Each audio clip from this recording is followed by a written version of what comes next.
Welcome to Markets Now. I'm Michelle Rook along with Mike Zuzolo, Global Commodity Analytics. A down day in all but the hog market. And Mike, let's talk about the grain trade first of all and start with corn, which we saw more fund selling pressure here today. And it kind of started off on a sour note with those China cancellations, didn't it? Yeah, it really did, and I think we need this market at this point, especially with May going into delivery here, Michelle, and that big spread between May and that big premium versus the July, still running almost 40, 50 cents a bushel. We just need those daily export news, export flashes by USDA, and today getting the exact opposite. On the same day or the day after, we heard Russia was going to shut down the Black Sea Grain Initiative if the G7 pushed more sanctions on them. I think these two things are kind of wrapped up together in the trade. There's no demand low in this market right now, and I think the corn was the best shot to putting in a demand low, and the trade was excited about that.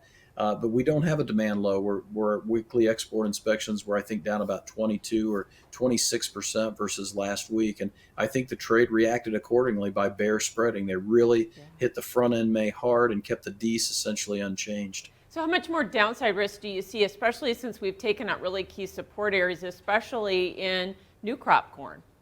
Yeah, good question. I think the 540 level, 535 level in new crop corn is pretty solid support. I say that predicated on what we see on the conditions and planting progress numbers this afternoon. We're looking at a top end of 20% planted in corn. I think it's going to be lower than that because producers, especially east of the Mississippi River, have really gotten nervous about the weather in terms of the cold temperatures, not so much the drying out phase. They're really in favor of that, but these cold temperatures have pulled a lot of guys and gals back from Friday versus even today when I talk to them. And so I think they're going back over to beans or they're just sitting still at this point, which is very strange this time of year. And speaking of those cold temperatures, obviously those went into wheat country, but it didn't feel like that market traded that at all today. No, I think we're still stuck in the European wheat story. The European wheat made a new 19-month low that pushed soft red down to a new 21-month low now at this point. And I still think that wheat's a leader, but it's not showing any signs of a demand bottom.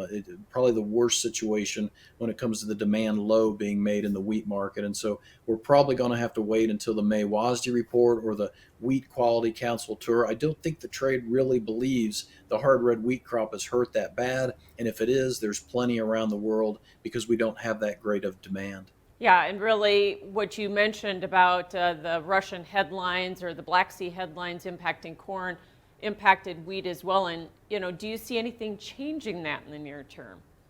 I always have felt as though that the trade has not really looked forward to the 23-24 marketing year, whether it's the all wheat yield here in this country or the slower plantings and the smaller plantings in both Russia and Ukraine.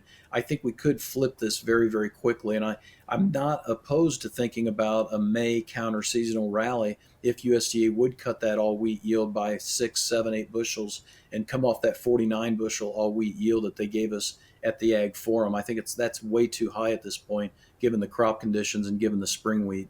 Yeah, I think a lot of folks would agree with you on that, especially the comments about spring wheat, because it's not going to be long. They're going to have to take PP up in those areas, aren't they? Yeah, they are, and that's probably going to be an oilseed issue at that point, I would guess, because they do have a really good growing season up there with the daylight hours, and I think that's one of those hidden issues out there in the soy complex we really haven't found our way through or dialed it in yet. We're still focused, rightfully so, on that Brazil premium that we continue to see in beans, but oilseed acreage growing could be really the story of next month. Yeah, so talk about that Brazilian story that we saw kind of emerge last week. I mean, they are well under our price on a export standpoint. That is really killing us here in the bean market, isn't it? Yeah, and I was skeptical we could get over 152 million metric ton crop out of Brazil, but my sources down there are saying it probably is closer to 155, and that Paranagua price dropped another $10 a ton today. And so I think the price is telling you how big that crop probably is, and it could also be telling us how much slower the Chinese demand may start to become. And I think that's where the trade's probably got some more work to do. Today, to me, in the beans was kind of an anomaly. We went up higher, traded the bean corn spread, but then by midday, I think everything caught up with itself. And the trade probably looked at all the commodities and the grains and said, how can beans do it by themselves when you've got this kind of a crop in Brazil growing? Yeah, and so how long will we be, under the weight of that Brazilian pressure? Because I know they don't have much storage, so how quick do they move that out? Yeah, that's a really good question because it's a lot based upon currencies, and with the dollar falling, that's probably giving us a little bit more underpinning in the soy complex in particular because the funds have traded that stronger Brazilian real very, very actively this year. My bet would be is after the May crop report, if we don't see any big number changes in terms of Argentina going down a lot, I bet by May 30, somewhere around there, we probably will probably try and put a low in the beans and then Okay. start trading the summer weather. All right, and we did take out major support there as well in new crop beans, but like you said, you think that will bottom that market, so that's some good news.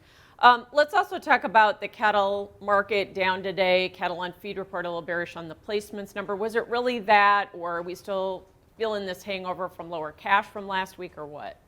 Yeah, I don't think it was bearish at face value. I think going into the report, the market was very excited about the 180, 182, maybe even 185 cash cattle trade.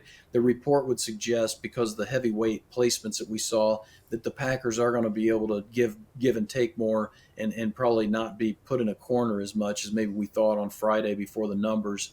So I think it's really based upon the Packer demand, and then the futures market will take the key and the cue from that. I think at the end of the day, a 180 number is probably going to be the top end at this point, Michelle, just because we're, I think, really starting to hurt the domestic demand. Export demand is what kept us going in 2013, 2014. I went back and looked at some archive research, and that seemed to be a really big feature of why we continued to come back on breaks in those 2 years was export demand. So I'll be watching that really closely. All right, so you think that blow off top, it was actually a blow off top then? I think we're due for a correction to Okay, pull in some more longs at this point. I don't think it's a top as far as the cycle high top. I still gotcha. think that's coming this year. Hog market to the plus side, was that just short covering or was that unwinding of these cattle hog spreads or what? I think unwinding of the cattle hog spread, we still have a lot of way to go between May being at 79 and the cash index at 71. So I hope it's not a 1 day wonder, but I'm wondering if that's not what it's going to end up being tomorrow. And let's talk about the debt ceiling discussions and the impact that that had on outside markets today and even into the commodities sector.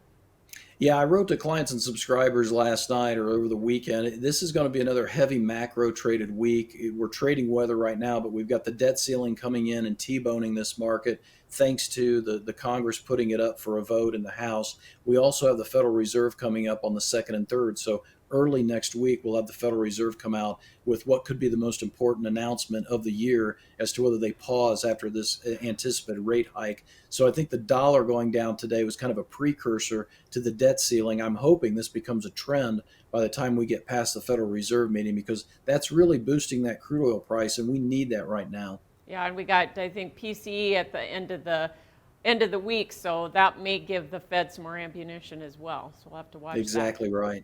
Okay, thanks for joining us, Mike Zuzolo, Global Commodity Analytics with Markets Now.